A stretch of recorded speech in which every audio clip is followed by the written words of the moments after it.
U.S. consumer borrowing up $24 billion in May. File in this January 31, 2018. File photo. Credit card logos are posted to the door of a business in Atlanta.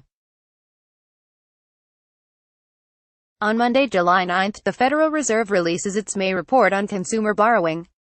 AP photo. David Goldman. File. Washington, AP. Americans increased their borrowing in May at the fastest pace in a year and a half, boosted by a big increase in credit card borrowing.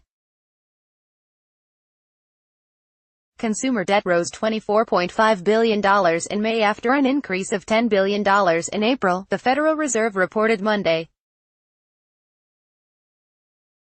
It was the biggest monthly increase since a rise of $24.8 billion in November 2016.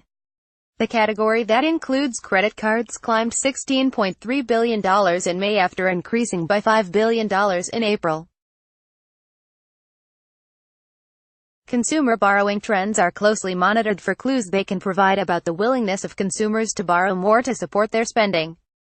Consumer spending accounts for 70% of U.S. economic activity. The overall economy, as measured by the gross domestic product, grew at a lackluster annual rate of 2.2% in the January to March quarter. But economists are forecasting a sizable rebound in the just completed April to June quarter, based on reports that consumer spending has picked up again after a winter slowdown. The hefty gain in consumer credit in May pushed borrowing to a total $3.90 trillion on a seasonally adjusted basis. The Fed's monthly borrowing report does not include mortgages or any other debt secured by real estate, such as home equity lines of credit. Copyright 2018 The Associated Press.